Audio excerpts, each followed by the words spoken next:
Sous un ciel d'Atlanta, crevassé la pluie martèle, les rues comme un tambour de guerre.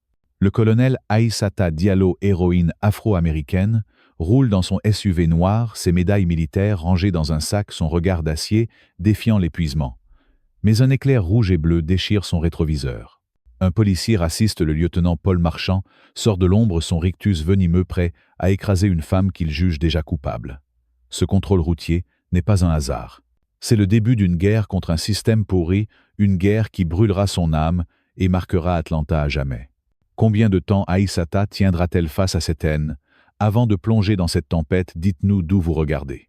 Si vous croyez en la justice contre l'oppression, tapez « Égalité » dans les commentaires et cliquez sur « J'aime » pour soutenir Aïssata. Son combat est le vôtre. Partagez, commentez, restez avec nous pour la suite explosive.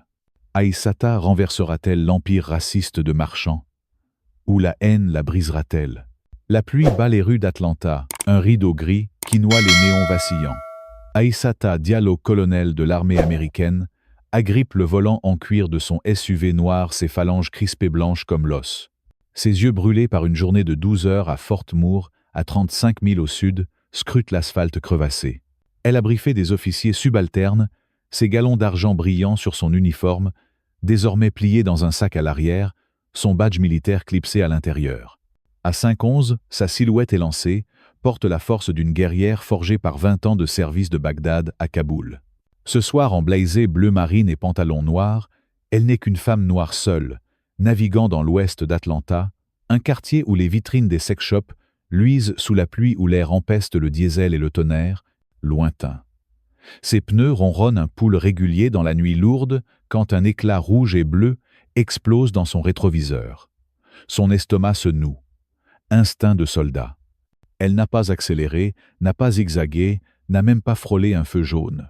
Sa mâchoire se crispe, ses lèvres forment une ligne dure. Elle actionne son clignotant, se range sur le bas-côté. Le gravier crisse sous ses roues. Une lampe au sodium bourdonne au-dessus, jetant des ombres déchiquetées. Dans le rétroviseur, une voiture de patrouille se dresse ses phares comme les yeux d'un prédateur. Une silhouette émerge des bottes, écrasant le gravier, avec une menace calculée. Le lieutenant Paul Marchand, une masse de muscles de 6'3", son crâne rasé, luisant sous sa casquette, avance d'un pas lourd. Son visage pâle gravé d'un rictus permanent attrape la lumière. Ses yeux étroits brillants de malveillance se verrouillent sur Aïssata comme un missile.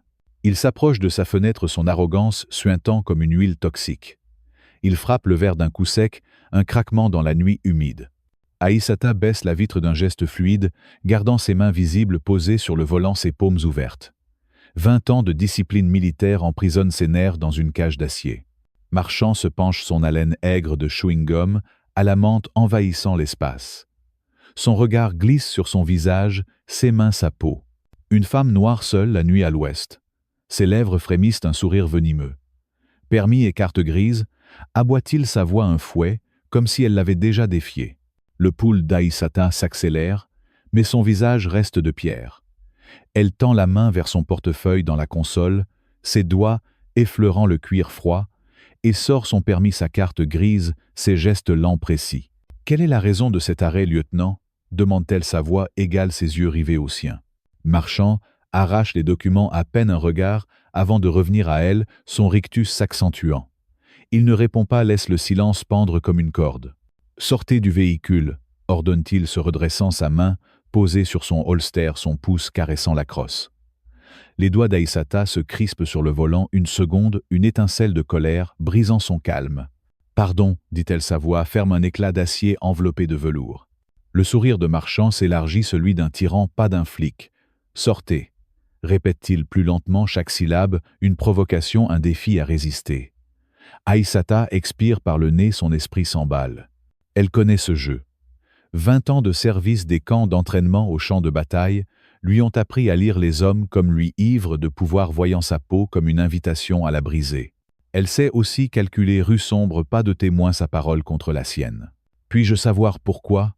insiste-t-elle, ses mains toujours visibles, sa voix stable, mais tranchante. « Activité suspecte », crache Marchand, un mensonge répété, son sourire, s'élargissant alors qu'il se penche plus près.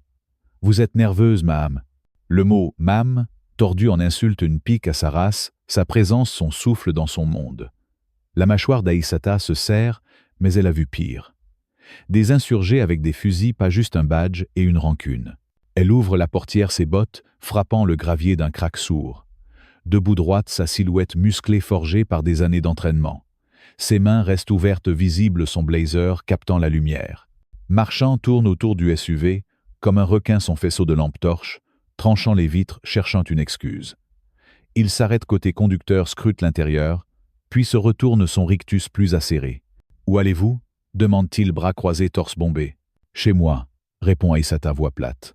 « Je viens d'une fonction militaire à Fort-Moor. » Ses yeux se plissent, une lueur d'incrédulité, puis un rire sec râpe sa gorge. « Militaire, hein?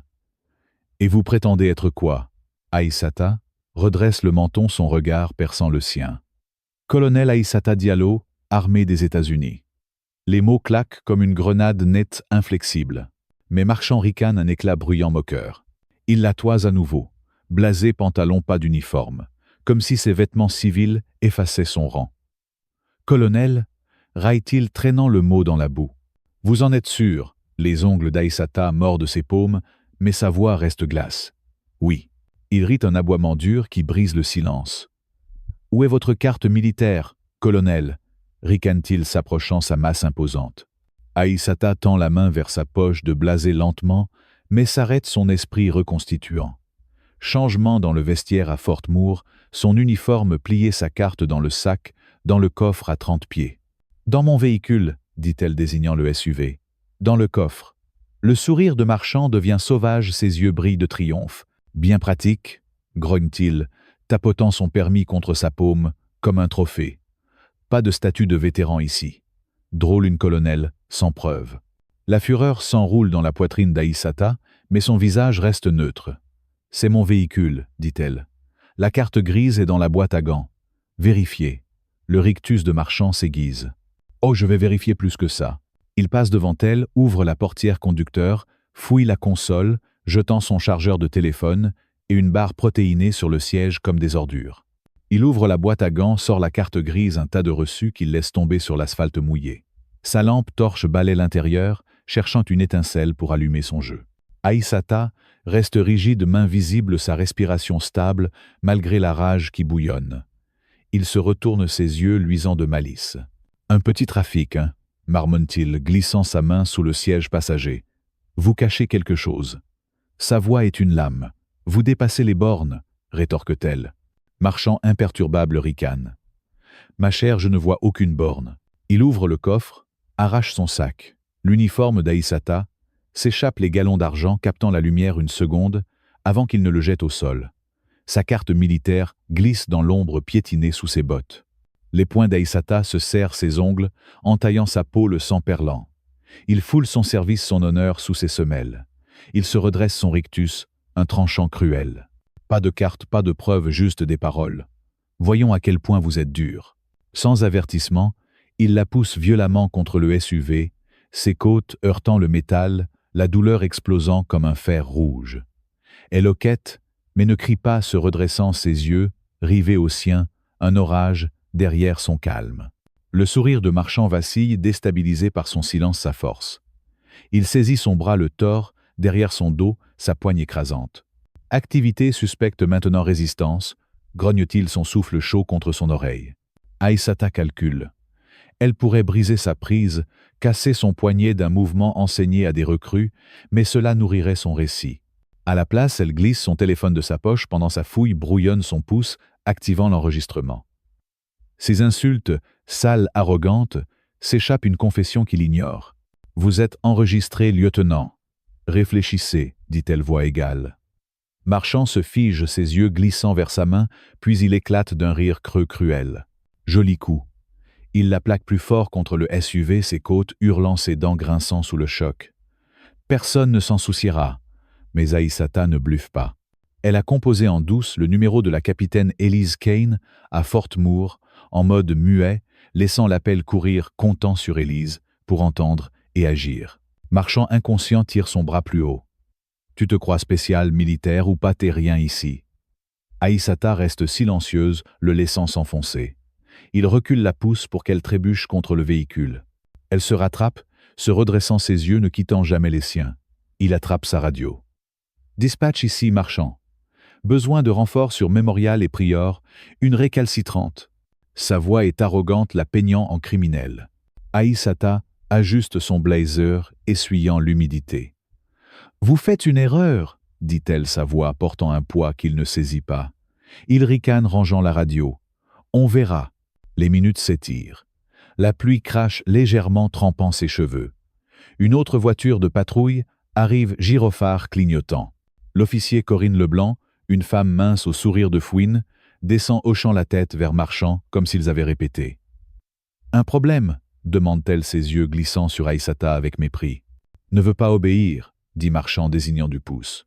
« Prétend être colonel. Pas de carte, probablement une menteuse. » Leblanc ricane, s'approchant. « Voyons ça. » Mais avant qu'elle ne bouge, la radio de Marchand grésille. « Unité 6 relâchée là. Appel de Fort Moore. » Capitaine Kane confirme colonel Aïssata Diallo en service actif. Le rictus de Marchand s'efface, son visage se tordant. Il arrache la radio. « Quoi ?» aboie-t-il. La voix du dispatché durcit. « Ordre du chef. Laissez-la partir. » Leblanc hésite, regardant entre eux, mais Marchand respire fort, ses poings blanchis.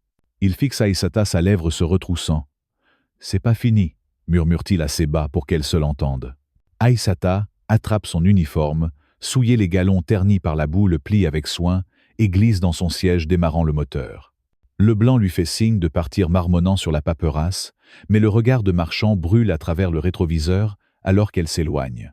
La pluie strie son pare-brise, tandis qu'elle roule vers Decatur, ses côtes palpitantes, son épaule endolorie, mais une étincelle de triomphe la réchauffe.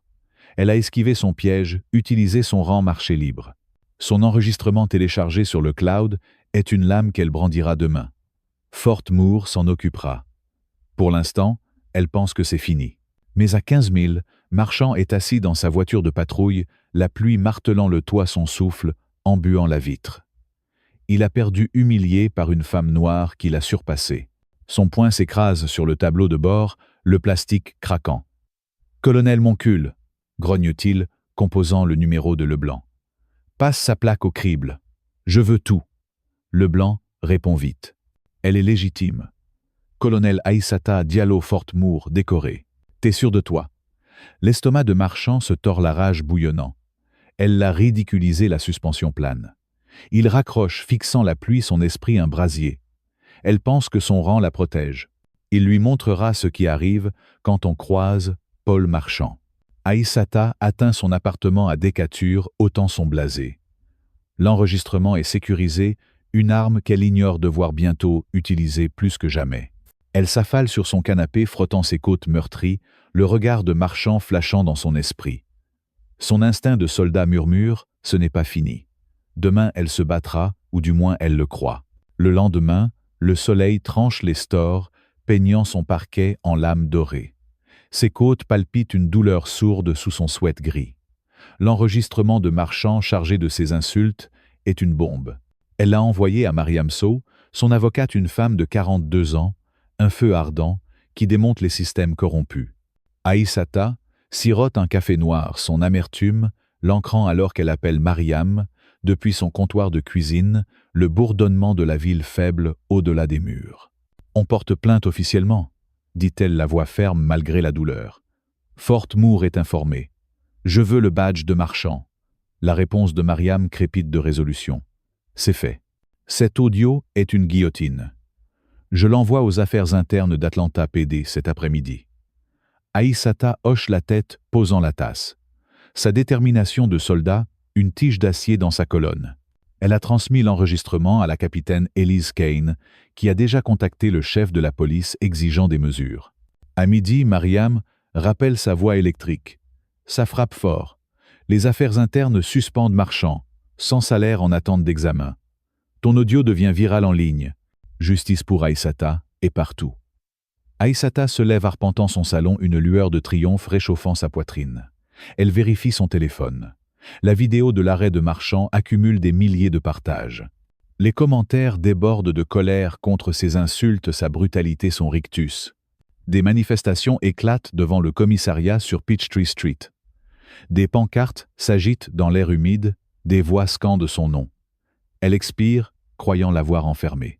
Sa plainte un marteau qui a fissuré son monde.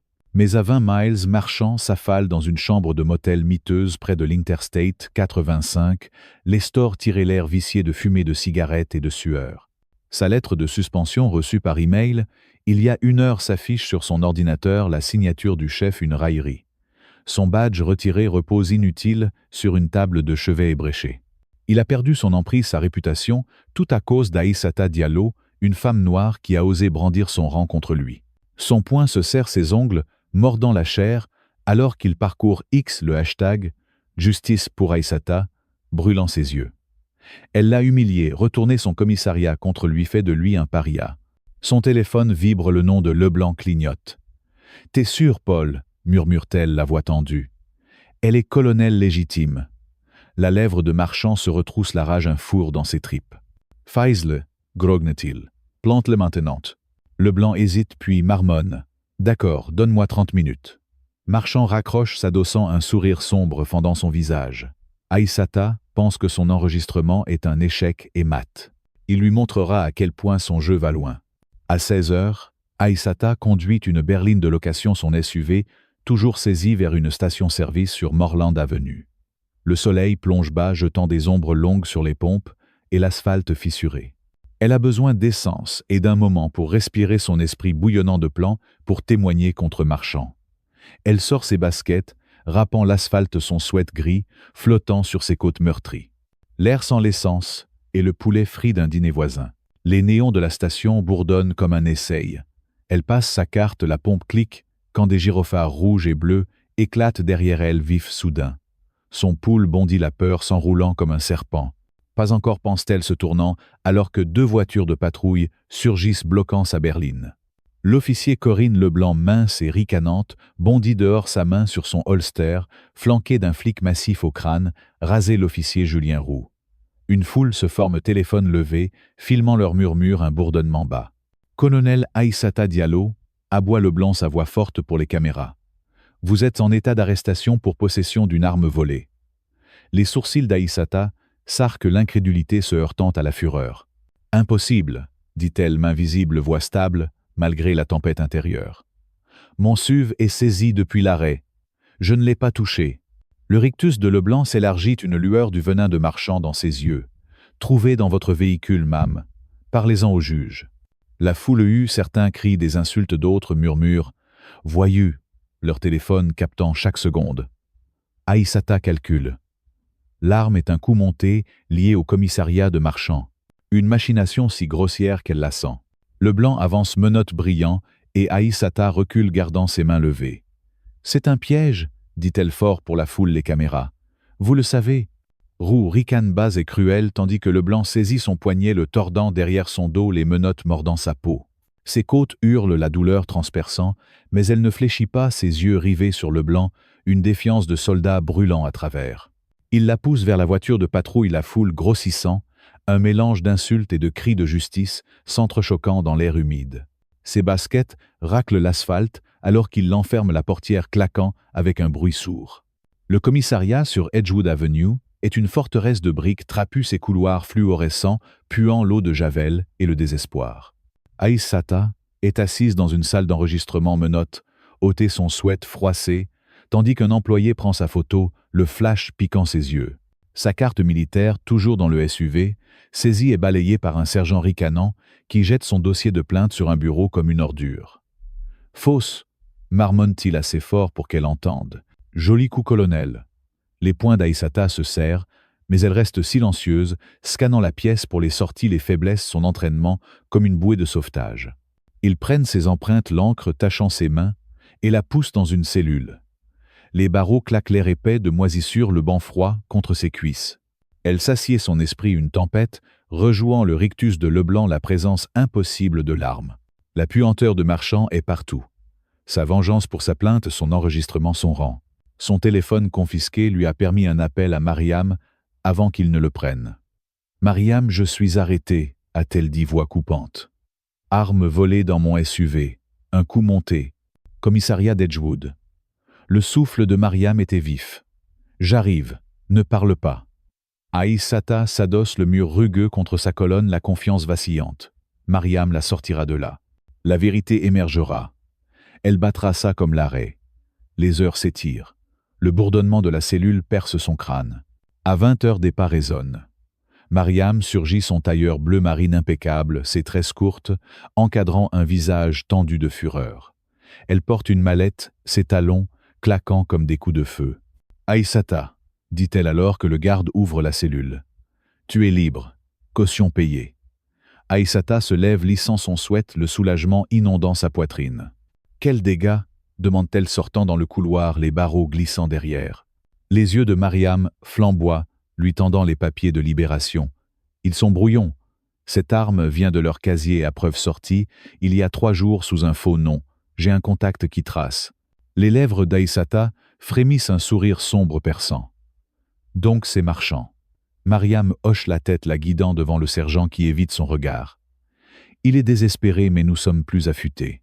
Tu es libre et il est exposé. L'air extérieur est une bouée épais de la chaleur d'Atlanta. Les lumières de la ville, un flou. Mariam l'a conduite à un parking où sa berline de location attend l'empêchement réglé par ses menaces. Aïssata glisse sur le siège conducteur, ses côtes, protestant, son esprit s'emballant. « Porte plainte », urge Mariam, s'appuyant contre la vitre. « On l'enterrera. » Aïssata hoche la tête, voix ferme. « Je le ferai. Fort Moore recevra un rapport complet. » Mariam tape sur le toit. Appelle si ça bouge. Aïssata démarre la ligne d'horizon, s'effaçant, un espoir fragile s'installant. Elle a retourné, son cou monté contre lui, sa plainte, le suspendant, l'origine de l'arme, une fissure dans son armure. Son appartement semble plus sûr, le verrou cliquant. Elle s'affaisse sur son canapé, croyant que la justice avance. Mais à travers la ville, Marchand est assis dans son motel, une bouteille de bière, suant dans sa main, la télé braillant la vidéo de l'arrestation d'Aïssata, maintenant virale, la qualifiant de voyou, de menteuse, de criminelle. Son rictus est sauvage, ses yeux brillants de malice. Le hashtag « Justice pour Aïssata » s'effondre, noyé par les insultes et la haine.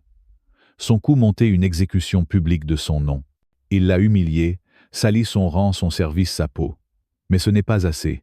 Elle est libre, libérée sous caution, son avocate sur sa piste. Il vide sa bière, le verre cliquetant. Elle pense avoir gagné, pense que sa plainte l'a enfermée. Il compose un numéro, voix basse. Bruno, son appartement ce soir. Fais-lui mal. Marchand s'adosse, la puanteur de moisissure du motel se mêlant à sa rage. La victoire d'Aïssata est un mirage. Il brisera son monde, la fera saigner pour chaque seconde de défi. Dans son appartement, Aïssata se tient au comptoir, réchauffant une soupe, son téléphone vibrant avec le soutien de Fort Moore. Elle mange la télé muette, croyant avoir renversé la marée. Mais, alors qu'elle verrouille sa porte, un craquement léger résonne dans la rue inaperçue. L'ombre de Marchand plane, une tempête qu'elle ne voit pas, prête à s'abattre sur sa vie.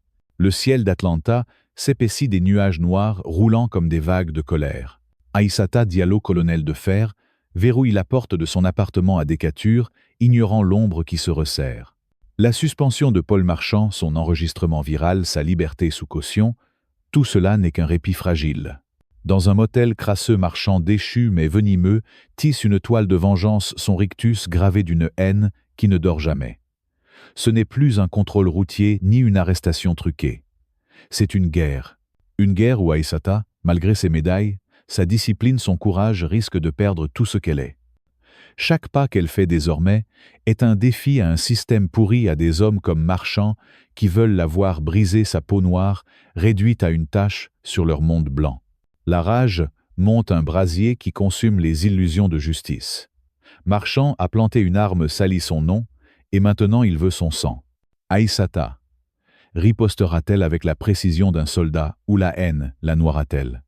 Si cette injustice vous révolte, si vous sentez la fureur d'Aïssata dans vos veines, tapez justice dans les commentaires et cliquez sur « J'aime » pour amplifier son combat. Partagez cette tempête, car ce n'est que le début. Le système raciste tremble, mais il morde encore. Aïssata terrassera-t-elle Marchand, ou tombera-t-elle sous ses coups bas? Plongez dans cette guerre et découvrez-le maintenant. La nuit avale Decatur, une obscurité poisseuse percée par les halos des lampadaires. Aïssata, debout dans sa cuisine, fixe la soupe fumante dans son bol, mais son esprit est ailleurs, dans les griffes de Paul Marchand. Ses côtes, encore douloureuses, palpitent sous son sweat gris, un rappel de sa violence, de son rictus, de son souffle toxique. Elle pose le bol, ses doigts tremblant légèrement, non de peur, mais de rage. Une rage qui bouillonne, un magma prêt à jaillir. 20 ans de service. Bagdad-Kaboul, des champs de mines aux embuscades. Et pourtant ici, dans sa propre ville, un flic raciste a piétiné son honneur, jeté son uniforme dans la boue, planté une arme pour la faire tomber. Elle attrape son téléphone, vérifie l'enregistrement téléchargé sur le cloud sa voix, et celle de Marchand, un piège qu'elle a retourné contre lui. Justice pour Aïssata virale sur Twitter alimente des manifestations, mais les commentaires haineux, les insultes raciales lui lacèrent l'âme. Elle coupe l'écran, le pose sur le comptoir. Mariam Sow, son avocate, a promis que l'arme truquée, sortie d'un casier du commissariat, mènera à Marchand. Fort Moore appuie sa plainte, la justice militaire grondant derrière elle. Elle croit pourtant que ce n'est pas fini. Son instinct hurle qu'il ripostera plus cruel, plus bas. Un craquement éclate dehors, un son sec comme un os brisé. Aïssata se fige, ses sens s'aiguisent. Elle glisse vers la fenêtre du salon, ses baskets silencieuses sur le parquet. Écartant le store d'un doigt, elle scrute la rue. Une camionnette blanche moteur éteint est garée sous un chêne, ses phares morts. Une ombre massive s'en détache, puis une autre, leur silhouette encapuchonnée fondant dans l'obscurité. Son pouls cogne un tambour de guerre. Elle attrape un couteau de cuisine, sa lame, luisant sous les LED, et compose le numéro d'urgence, murmurant son adresse. Mais avant que l'opérateur réponde, un fracas explose à sa porte, un bélier métal contre bois ébranlant les murs.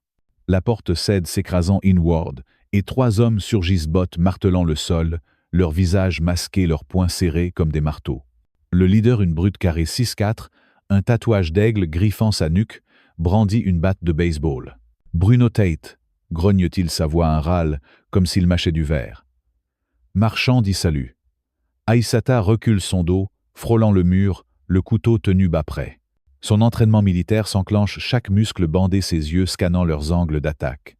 « Sortez de chez moi », dit-elle, voix d'acier, un défi qui claque comme une grenade. Bruno ricane ses complices, un maigre aux yeux fous et un autre trapu, un tuyau à la main, s'éventant pour l'encercler. « T'as fait chier le mauvais mec », crache Bruno, sa batte tapant sa paume, un rythme menaçant. « Ton uniforme, tes médailles, ça vaut rien ici. » Il s'élance, la batte sifflant dans l'air. Aïssata esquive, pivotant sur ses talons, le bois s'écrasant contre le mur, plâtre volant. Elle frappe son couteau, entaillant le bras de Bruno, un filet de sang giclant. Il rugit, recule, mais ses hommes chargent. Le maigre vise son visage, son poing ratant de peu, alors qu'elle se baisse son genou, s'enfonçant dans son ventre. Il s'effondre haletant. Le trapu brandit son tuyau, mais Aïssata bloque son poignet, le tordant, jusqu'à ce qu'il lâche, l'arme roulant au sol. Elle le repousse d'un coup de pied, son souffle court, son cœur battant comme un tambour. Bruno, furieux, revient, sa batte levée. « Sale arrogante !» hurle-t-il, crachant le mot comme un venin. Aïssata plonge, roulant sur le parquet, attrapant le tuyau abandonné. Elle se redresse, le brandissant comme une épée. « Dernière chance !» dit-elle, ses yeux un brasier, sa voix tranchante. Mais Bruno rit un son creux cruel. « Tu crois que t'es une héroïne, Marchand va t'écraser. » Il charge, mais des sirènes hurlent, au loin des éclairs rouges et bleus ébranlent les stores. Les complices paniquent, le maigre boitillant vers la porte, le trapu ramassant sa batte. Bruno hésite, ses yeux luisants de rage, puis crache au sol. « C'est pas fini, colonel. » Il s'enfuit, leur pas lourd, s'évanouissant dans la nuit. Aïssata baisse le tuyau, son souffle saccadé, son appartement ravagé. Meubles renversés, cadres brisés, son uniforme militaire, lacéré sur le sol, les galons d'argent piétinés. La fureur explose en elle, un cri primal qu'elle étouffe, ses poings serrés, jusqu'à ce que ses ongles entaillent ses paumes. Marchand. C'est lui. Il ne s'arrêtera pas. Les flics arrivent, des officiers en uniforme, mais leurs regards sont froids, leurs questions mécaniques. « Vous les connaissiez ?» demande un sergent, un blanc aux cheveux grisonnants, son stylo grattant un carnet. Aïssata, assise sur son canapé déchiré, fixe le sol, son couteau confisqué, comme « preuve ». « Non », dit-elle, voix plate, mais son esprit hurle Marchand. Elle mentionne l'attaque, l'arrêt, sa plainte, mais le sergent hausse un sourcil sceptique. « On vérifiera », marmonne-t-il, notant à peine. Ils partent, laissant un rapport mince, un numéro d'incident qu'elle sait inutile. Elle appelle Mariam, sa voix tremblant de rage. « Ils ont attaqué chez moi, Mariam. 3 hommes envoyés par Marchand. » Le souffle de Mariam est vif. « Verrouille tout, j'arrive. » On porte plainte pour intrusion tentative de meurtre. Aïssata hoche la tête seule dans le chaos, son uniforme, en lambeaux comme son honneur. Elle ramasse une médaille, son éclat terni, et la serre, ses doigts blanchis. Marchand veut la briser. Elle ne pliera pas. Le lendemain, l'aube est un couteau tranchant les stores de son appartement barricadé. Aïssata, en jean et sweat noir, ses côtes bandées, rencontre Mariam dans un café sur Ponce de Léon Avenue, l'air lourd de torréfaction. Mariam, tailleur gris, pose une pile de documents, ses yeux flamboyants.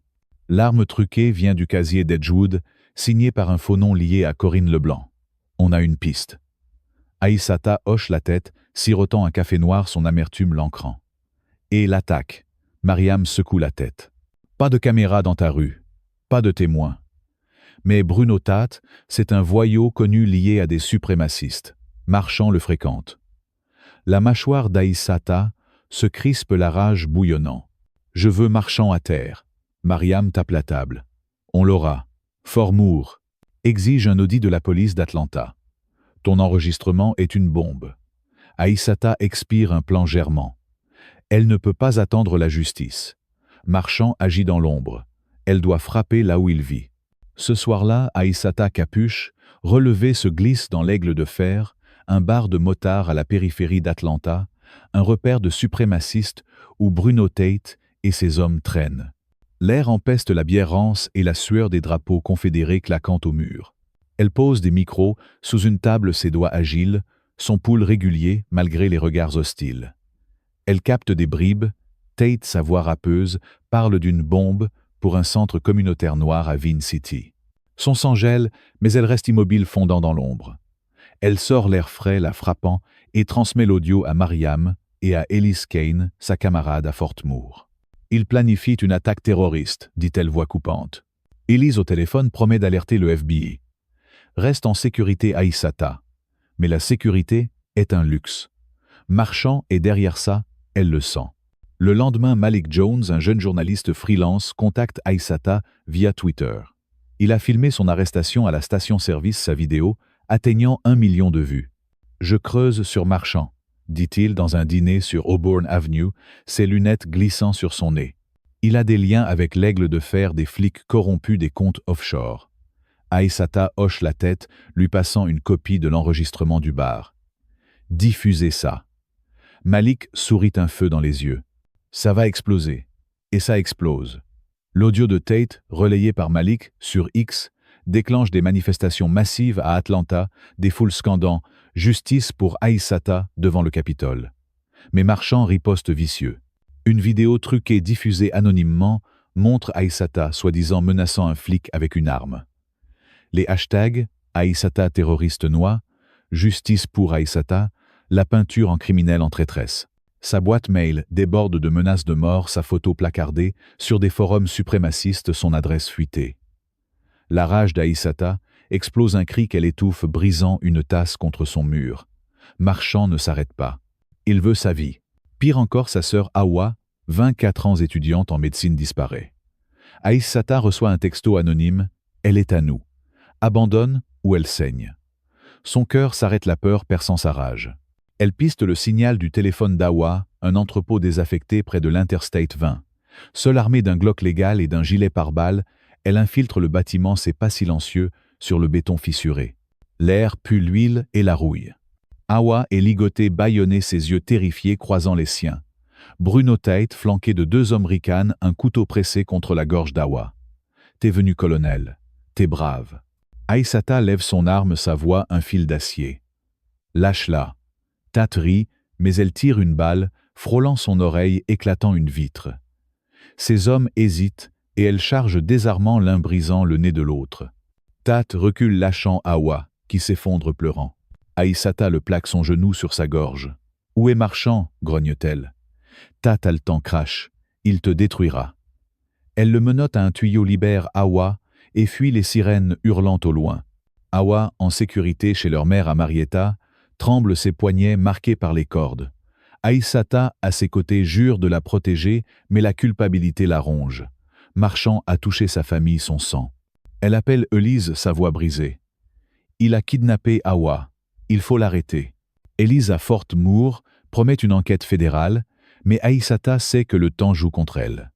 Puis un coup de poignard, son mentor le major Ibrahim Touré, un homme qu'elle considérait comme un père l'appelle. « Aïssata, arrête », dit-il voix lourde. « Marchand a des amis haut placés. J'ai donné ton adresse. Ils m'ont menacé ma famille. » La trahison la transperce un fer rouge dans sa poitrine. « Ibrahim », murmure-t-elle, mais il raccroche. Elle hurle un cri primal, ses poings martelant le mur. L'homme qui l'a formée, qui lui a remis sa première médaille, a vendu son âme à Marchand. La rage, la douleur la consumant. Elle est seule trahie, traquée. Le lendemain, une foule enragée, manipulée par la vidéo truquée, se masse devant son ancien appartement jetant des briques scandant « terroriste ». Aïssata, cachée dans un motel à East Point, regarde les nouvelles, son visage placardé comme une criminelle. Marchand depuis son motel orchestre tout son rictus sauvage alors qu'il compose un autre numéro. Leblanc fait fuiter son itinéraire. On l'achève. Aïssata, son Glock, apporte et charge son enregistrement sur un serveur sécurisé, un dernier acte de défi. Elle appelle Mariam, voix coupante. On finit ça. Je vais à l'Aigle de Fer. Je veux Marchand. Mariam proteste, mais Aïssata raccroche. La justice est un mirage. Elle est un soldat, et les soldats frappent. Marchand pense l'avoir brisée. Il ignore qu'elle est une tempête prête à tout balayer. Mais alors qu'elle charge son arme, une explosion secoue Atlanta, le centre communautaire de Vine City, réduit en cendres. Tate a frappé. Marchand a gagné une bataille. Aïssata, les larmes brûlant ses yeux, jure il tombera, ou elle mourra, en essayant le ciel d'Atlanta, s'embrasse des volutes de fumée noire, s'élevant des ruines du centre communautaire de Vine City, pulvérisé par la bombe de Bruno Tate. Aïssata Diallo, colonel brisé mais indomptable, se terre dans un motel crasseux à East Point, son Glock, a porté son cœur un brasier de rage. Paul Marchand, tapi dans l'ombre, a orchestré ce chaos, transformant son nom en malédiction, sa vie en champ de bataille. Sa sœur Hawa, marquée par son kidnapping, tremble encore sous la protection de leur mère. Son mentor Ibrahim Touré l'a trahi, livrant son adresse à l'ennemi. Une vidéo truquée la dépeint en terroriste et une foule enragée saccage son passé. Mais Aïssata n'est pas finie. Chaque coup de Marchand, chaque mensonge, chaque goutte de sang, versée attise une fureur qui consume tout, sauf sa volonté de le détruire. Ce n'est plus une lutte pour la justice, mais une guerre pour sa survie, pour sa vérité, pour un monde où des hommes comme Marchand ne règnent plus. Il pense l'avoir brisée, mais elle est une flamme prête à tout incendier.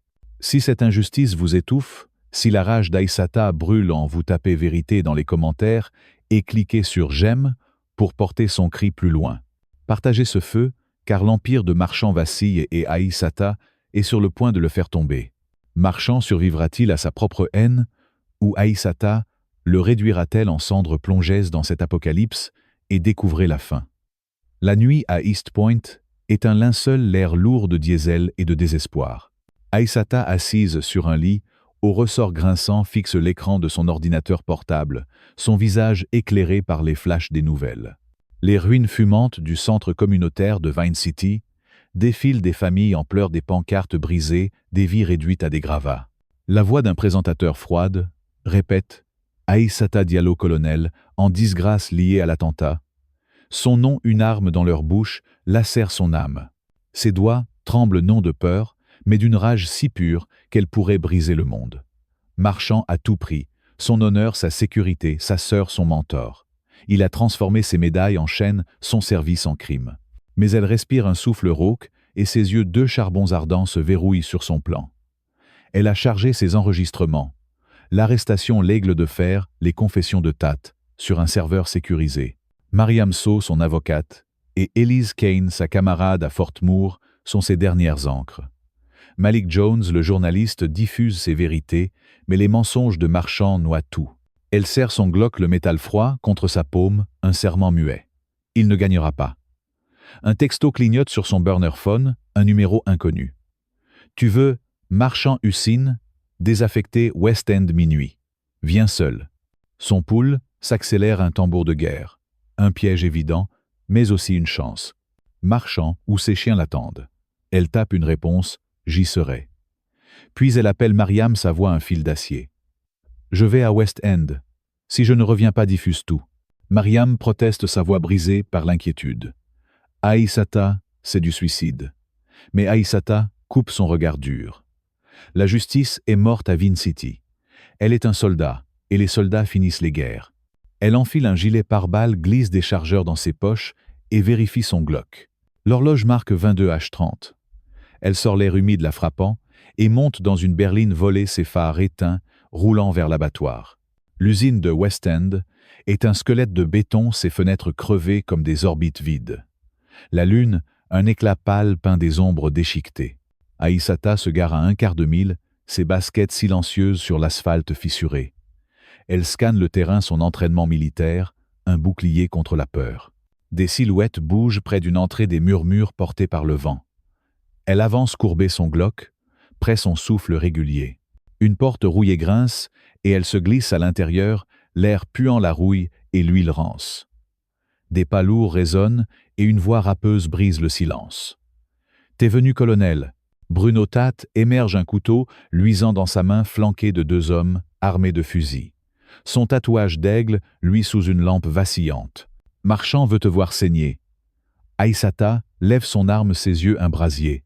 « Où est-il » Tate ricane, mais une explosion secoue l'usine, un grondement qui fait trembler le sol. Une bombe placée pour la piéger. Les hommes de Tate paniquent, et elle tire une balle perçant l'épaule de l'un, l'autre s'effondrant sous un débris. Tate charge son couteau sifflant, mais elle esquive son poing s'écrasant sur sa mâchoire. Il tombe grognant, et elle le menotte à un tuyau, son genou sur sa poitrine. « Marchand !» hurle-t-elle, sa voix un cri primal. Tate haletant crache. « Il est fini. Tu l'as poussé trop loin. » Mais Aïssata n'écoute pas. Elle court évitant les flammes qui lèchent les murs, son gilet alourdi par la sueur. Une silhouette massive apparaît 6-3, un rictus familier. Marchand en civil, un revolver à la main, ses yeux luisants de haine. « T'es tenace !» grogne-t-il, sa voix un venin. Mais c'est fini. Il tire la balle, frôlant sa tempe, un sifflement brûlant. Aïssata plonge derrière un pilier, son Glock, répondant une balle éraflant son bras. Il rugit, recule, et elle charge son épaule, s'écrasant contre son torse, le plaquant au sol. Son revolver vole cliquetant dans l'obscurité. Elle le chevauche, son poing s'abattant sur son visage, encore et encore le sang giclant. « Pour Awa, pour Vin City, pour mon nom !» hurle-t-elle chaque coup un serment. Marchant son rictus, brisé halète ses yeux vitreux. « Tu, père, quand même !» murmure-t-il, un sourire tordu. Une télécommande glisse de sa main, un voyant rouge clignotant. Une autre bombe. Aïssata se fige, son souffle coupé. Elle le menotte à un tuyau, ramasse la télécommande, mais le compte à rebours hurle 10 secondes. Elle court, ses poumons brûlant, les flammes rugissant. L'explosion la projette son corps, heurtant le béton, des débris pleuvant comme une tempête. Elle se réveille, la tête sonnant, du sang coulant de son front. L'usine est un brasier, des sirènes hurlant au loin. Marchand menotté est englouti par les flammes, son cri étouffé par le grondement. Aïssata rampe son gilet, déchiré, son Glock perdu. Elle atteint l'extérieur, l'air frais la frappant, et s'effondre, ses yeux fixant le ciel. Elle a survécu, mais à quel prix? Son téléphone miraculeusement intact vibre. Mariam. Aïssata est vivante. Sa voix est un cri. Diffuse, tout, murmure Aïssata, sa voix rauque. Mariam promet, et Aïssata ferme les yeux, le monde s'effaçant. Le lendemain, Atlanta s'éveille sous un ciel gris, mais l'onde de choc est plus grande que l'explosion. Mariam, Élise et Malik ont diffusé une émission, en direct, les enregistrements d'Aïssata, l'arrestation l'aigle de fer, les confessions de Tate, déchirant les mensonges de Marchand. Les comptes offshore de Marchand découverts par Malik mènent à des complices au FBI, des flics corrompus, un réseau de suprémacistes. La vidéo truquée est démontée, vérité pour Aïssata, remplaçant les insultes. Des manifestations éclatent, non de haine, mais de justice, des foules, scandant son nom devant le Capitole. Fort Moore rétablit son rang, le Pentagone, promettant des sanctions contre Atlanta PD. Aïssata, hospitalisée, côte fracturée, visage bandé, regarde les nouvelles, ses yeux humides mais durs. Elle a gagné, mais ses cicatrices, physiques, mentales, sont éternelles. Mais Marchand, même mort, laisse un venin. Un gardien de prison, Rico Vargas, payé par ses derniers fonds, orchestre une émeute à Fulton County Jail, où Tate est détenu. Un jeune détenu innocent est poignardé, les suprémacistes accusant Aïssata d'avoir incité la violence. La nouvelle frappe comme un coup de poignard. Aïssata, clouée à son lit d'hôpital, hurle un cri qui brise les infirmières. Clara Dubois, l'infirmière qui l'a aidée, reçoit des menaces de mort sa maison, vandalisée, forcée de fuir avec sa famille. La rage d'Aïssata, un volcan menace d'engloutir son âme. Elle appelle Mariam, voix tremblante. Ça ne s'arrête jamais. Mariam à son chevet serre sa main. On continue. Pour Clara. Pour le gamin. Pour toi. Élise arrive en uniforme, ses galons brillants. Le Pentagone te promeut général. Tu es notre voix. Aïssata hoche la tête, ses larmes, coulant un mélange de fureur et de résolution. Des semaines plus tard, Aïssata, en uniforme neuf, ses médailles rutilantes, témoigne devant le Congrès son discours retransmis dans tout le pays. J'ai servi ce pays, risqué ma vie pour qu'on m'appelle terroriste dans ma propre ville. Paul Marchand est mort, mais son système vit. Brisez-le. La salle explose en applaudissements, mais ses yeux hantés fixent l'horizon. Elle est générale innocentée, une héroïne. Mais Awa ne dort plus sans cauchemar. Clara est en exil. Ibrahim, rongé par la honte, a quitté l'armée. Le jeune détenu ne rentrera jamais chez lui. Chaque victoire est une blessure, chaque vérité un couteau. Le système raciste ébranlé respire encore ses racines profondes. Aïssata, debout sur les marches du Capitole, le vent d'Atlanta, caressant son visage, serre les poings. Elle a abattu un empire, mais la guerre n'est pas finie. Elle combattra pour ceux qu'elle a perdus, pour ceux qui restent. Sa flamme ne s'éteindra pas. L'histoire d'Aïssata Diallo dans « Une flamme contre la haine » est un cri perçant, un miroir tendu vers les injustices qui gangrènent nos sociétés. En tant que spectateur plongé dans ce récit, c'est sentir la rage, l'impuissance, mais aussi l'espoir d'une femme noire colonel de l'armée américaine, confrontée à un système raciste incarné par Paul Marchand, un policier corrompu. Cette fresque tissée de violence, de trahison et de résilience m'a bouleversé par son intensité dramatique et sa vérité crue. Elle ne se contente pas de raconter une lutte individuelle. Elle dénonce une machine oppressive qui broie les innocents sous le poids des préjugés. À travers Aïssata, j'ai ressenti une colère viscérale face à l'injustice, mais aussi une admiration pour son courage, une flamme qui refuse de s'éteindre malgré les tempêtes. D'abord, l'émotion qui domine est la fureur. Chaque humiliation subie par Aïssata, l'arrêt brutal, l'uniforme piétiné, l'arme truquée, le kidnapping de sa sœur Awa, est une gifle au visage de la justice. Ces moments si bien dépeints réveillent une indignation universelle. Qui peut rester indifférent lorsque l'honneur d'une héroïne militaire est sali par un homme comme Marchand, dont la haine raciale guide chaque acte? Cette fureur, cependant, n'est pas stérile.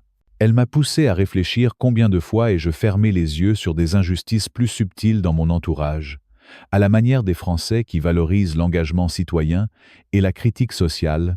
Ce récit m'invite à questionner les systèmes autour de moi, au travail, dans la rue, dans les institutions.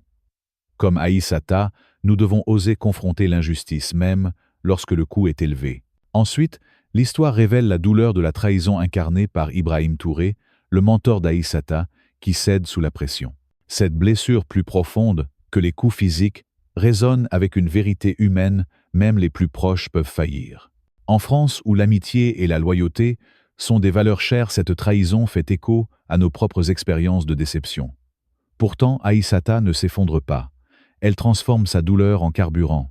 Cette leçon est précieuse dans la vie, les trahisons surviennent, mais elles ne définissent pas notre chemin.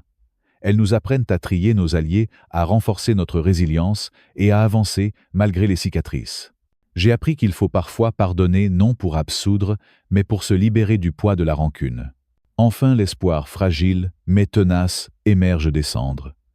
Aïssata, malgré les pertes, Clara en exil, le jeune détenu assassiné, son propre corps brisé, devient général, une voix pour les opprimés.